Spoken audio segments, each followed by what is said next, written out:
నమస్తే. కోవిడ్ మహమ్మారి ఎంత కలకలం సృష్టించిందో మనందరికీ తెలిసింది కదా. సో అయితే ఇప్పుడు అదే విధంగా మరో వైరస్ రాబోతున్నట్టు కూడా తెలుస్తుందన్నమాట. సో అసలుకి ఏంటి దీని డీటెయిల్స్ తెలుసుకుందాం. ప్రస్తుతం మనతోటి జర్నలిస్ట్ సిఎస్ రావు గారు ఉన్నారు. వెల్కమ్ చెప్దాం.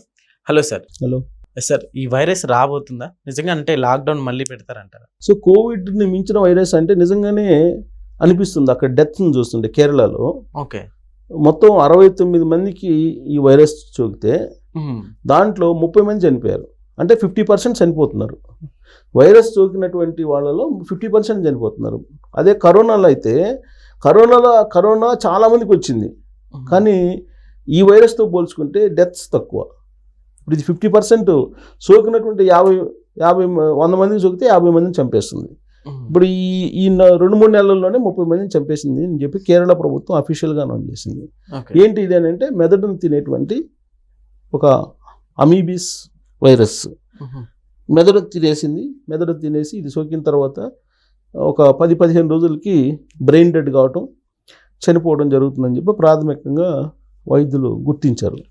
ఇది ఎలా సోకుతుంది అని అంటే వైద్యులు చెప్తున్న దాని ప్రకారం అయితే కలుషితమైనటువంటి నీళ్లు తాగినందువల్ల, లేదంటే కలుషితమైనటువంటి నీళ్ళతోటి స్నానం చేసినందువల్ల ముక్కుల ద్వారా ఈ వైరస్ ప్రవేశిస్తుంది అని చెప్పి చెప్తున్నారు వైద్యులు.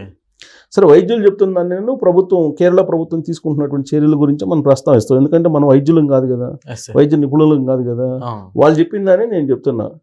ఇది ప్రైమరీ అమీబిక్ మెనింగో ఎన్సెఫిలిటిస్ వైరస్, దాని పేరు ప్రైమరీ అమీబిక్ మెనింగో ఎన్సెఫిలిటిస్. ఇది దీని వైరస్ పేరు.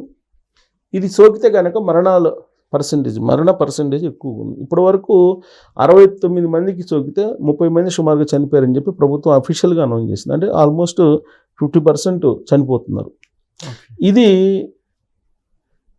సోకేటువంటి అవకాశం ఉందా, విస్తరించేటువంటి అవకాశం ఉందా అంటే వైద్యులు చెప్తున్న దాని ప్రకారం వేగంగా విస్తరిస్తుంది అని చెప్పి చెప్తున్నారు.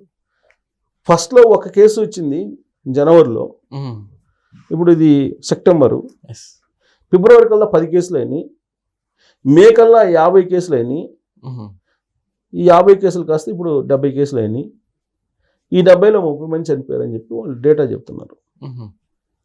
సరే, ఇది ఎక్కడి నుంచి వచ్చిందంటే జనరల్గా ఏ వైరస్ వచ్చినా కానీ మనకి పాశ్చాత్య దేశాల నుంచి వస్తాయి, విదేశాల నుంచి వస్తాయి. ప్రత్యేకించి చైనా, లేదంటే అమెరికా, మెక్సికో ఇలాంటి వాటి నుంచి వస్తాయి. కేరళలో ఎక్కువ మంది విదేశాల్లో ఉండేటువంటి వాళ్ళు ఉన్నారు, ఎందుకంటే చదువుకున్నటువంటి వాళ్ళు ఉన్నారు, ఎక్కువ నర్సులు ఉంటారు ఎక్కువ. సో వాళ్ళు వేరే దేశానికి వెళ్ళి వచ్చే వాళ్ళు ఉంటారు. అక్కడి నుంచి వచ్చినటువంటి క్రమంలో వచ్చినటువంటి వైరస్ అనేది ఒక చెప్తున్నారు. అది మెదడును తినేస్తుందంట. ప్రధానంగా అది సోకిన వెంటనే మెదడును తినేస్తుందంట ఫస్ట్, ఆ తర్వాత లంగ్స్. ఇలా ఒక వారం రోజుల లోపల మనిషిని చంపేస్తుంది అని చెప్పి చెప్తున్నారు. బ్రెయిన్ డెడ్ అవుతుంది అని చెప్పి చెప్తున్నారు. ఆ వ్యాధి సోకినటువంటి వాళ్ళకి ఎలా ఉంటుంది సింటమ్స్, లక్షణాలు ఏంటి అనేది వైద్యులు చెప్తున్న దాని ప్రకారం ఏంటంటే వాళ్ళు మైల్డ్గా ఉంటారంట వ్యాధి సోకితే కనుక. అంటే మైండ్ పని చేయకపోవటం, గుర్తు రాకపోవటం, కళ్ళు తిరిగినట్టు ఉండటం, వామిటింగ్ సెన్సేషన్ ఉండటం, ఇలాంటి లక్షణాలు ఉంటాయని చెప్పేసి డాక్టర్లు చెప్తూ ఉన్నారు. సరే, దాన్ని అవాయిడ్ చేయడం ఎలా అని అంటే వాళ్ళు ఖచ్చితంగా ఈ సింటమ్స్ ఉంటే కనుక మీరు డాక్టర్కి చూపించుకొని టెస్ట్ చేయించుకోవాల్సిందేను, ఇన్పేషెంట్గా చేరాల్సిందేనని చెప్పి డాక్టర్లు చెప్తున్నారు. అంతకుమించి మరో మార్గం లేదు.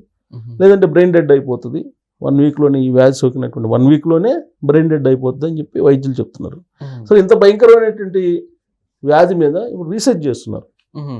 కేరళలో దాని మీద రీసెర్చ్ చేస్తూ దీన్ని ఏ విధంగా ఆపాలి, విస్తరిస్తున్నటువంటి క్రమంలో దీన్ని ఏ విధంగా ఆపాలనేటువంటి రీసెర్చ్ అయితే చేస్తున్నారు. సరే, ఇంకొక యాంగిల్లో చూస్తే మనం ఇప్పుడు మన కరోనా వైరస్ని చూసాం. మనం ఈ కరోనా వైరస్ వచ్చినటువంటి కొత్తల్లో వైరస్ సోకినటువంటి ప్రాంతాన్ని అసలు బ్లాక్ చేసేవాళ్ళు, మొత్తం కంప్లీట్గా బ్లాక్ చేసేసి ఇంకా ఈ ఏరియాకి రావద్దని చెప్పి రెడ్ జోన్లు ప్రకటించేసేవాళ్ళు. సో ఇప్పుడు కేరళలో కూడా ఈ వైరస్ సోకినటువంటి వాళ్ళ ఉండేటువంటి ప్రాంతాన్ని రెడ్ జోన్గా ప్రకటించి ట్రీట్మెంట్ చేస్తున్నారని చెప్పి తెలుస్తుంది. అయితే కరోనాలో జరిగింది ఏంటంటే వాస్తవంగా ఆ కరోనా వైరస్ని ఎక్కువగా ఈ మెడికల్ మాఫియా బాగా గెయిన్ అయింది. కరోనా వైరస్ అనేటువంటి ఒక భూతాన్ని చూపించేసి అక్కడి నుంచి కోట్లాది రూపాయలు మెడికల్ మాఫియా సంపాదించుకుంది. లాక్డౌన్ పెట్టాలని చెప్పి ప్రభుత్వానికి చెప్పి లాక్డౌన్ పెట్టించారు. Lockdown first lockdown, second lockdown, ఇలా 2 సార్లు లాక్డౌన్ పెట్టారు. ఈ 2 లాక్డౌన్లో కూడా మెడికల్ మాఫియా సెకండ్ లాక్డౌన్లో అయితే మరీ దారుణం. హాస్పిటల్ ఖర్చులు 70 లక్షలు, 80 లక్షలు, 1 కోటి, 2 కోట్లు బిల్లులు కూడా వేసినటువంటి సందర్భం ఉంది. పోనీ 1 కోటి, 2 కోట్లు బిల్లులు వేసినటువంటి హాస్పిటల్స్ ట్రీట్మెంట్ ఏమైనా ప్రత్యేకంగా చేశారంటే అదే డోలో 650, అదే మెడిసిన్స్, ఇవే, అంతకుమించి లేదు కదా. ఆపరేషన్స్ ఏం లేవు దానికి. ఆక్సిజన్ పెడతారు, డోలో 650 ఇచ్చి టెంపరేచర్ని కంట్రోల్ చేస్తారు. ఇదే కదా వాళ్ళు చేసేది. లేదంటే ఇంకో టాబ్లెట్ ఇస్తారు, ఆక్సిజన్ పెడతారు. 1 కోటి రూపాయలు, 2 కోట్లు బిల్లు వేసిన వాళ్ళకి ఇదే ట్రీట్మెంట్, ఇంట్లో కూర్చున్న వాళ్ళకి ఇదే ట్రీట్మెంట్. సో ఆ మెడికల్ మాఫియా అనేది బాగా లబ్ధి పొందింది ఆ 2 సంవత్సరాలు, 2-3 సంవత్సరాలు. మెడికల్ మాఫియా, ఫార్మా కంపెనీలన్నీ అత్యధిక లాభాలు పొందాయి. ఇప్పుడు ఈ 3 సంవత్సరాల నుంచి, 2 సంవత్సరాల నుంచి వాళ్ళకి మళ్ళీ అలాంటి అవకాశాలు రావట్లా.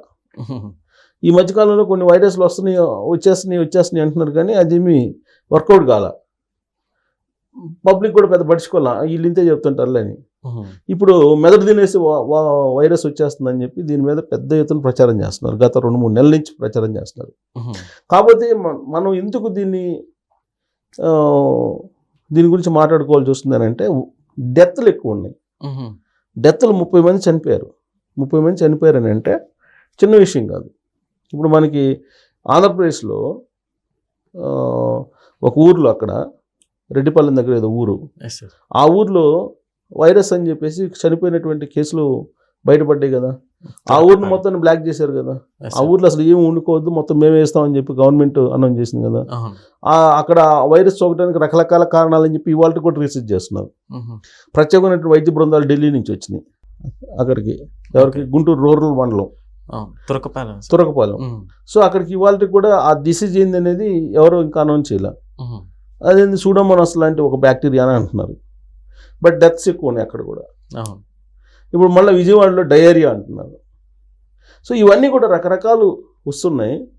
బట్ కేరళలో వచ్చినటువంటి వైరస్ వేరు, గుంటూరులో తురకపాలెంలో వచ్చినటువంటి వైరస్ వేరు, విజయవాడలో డయేరియాకి సంబంధించినటువంటి కేసులు వేరు.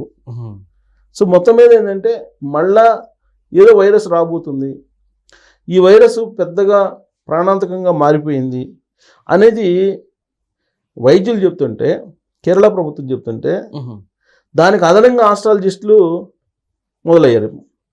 వైరస్ రాబోతుంది, ఈ వైరస్ కరోనా కంటే భయంకరమైన వైరస్, ఈసారి మానవాళి చాలా దెబ్బతినే అవకాశం ఉందని చెప్పి మొదలుపెట్టారు ఇప్పుడు ఎవరు? ఈ ఆస్ట్రాలజిస్టులు. సో దీంతో మళ్ళీ లాక్డౌన్ వస్తుందా, మళ్ళీ లాక్డౌన్ పెడతారా, భౌతిక దూరం పాటించమంటారా, ఇవన్నీ మామూలే కదా. సో ఇవన్నీ వస్తున్నాయి రూమర్స్. కాకపోతే లాక్డౌన్ పెట్టేంత సిచ్యువేషన్ ప్రస్తుతం అయితే లేదు, కానీ బట్ కేరళలో మాత్రం హెల్త్ ఎమర్జెన్సీ ప్రకటించారని చెప్పి తెలుస్తుంది ఆ పర్టికులర్ ఏరియాకి. ఓకే. సో రాబోయే రోజుల్లో మరి అది కనుక స్ప్రెడ్ అయితే ఇబ్బందికరమైన పరిస్థితి వస్తుంది. Okay sir, thank you.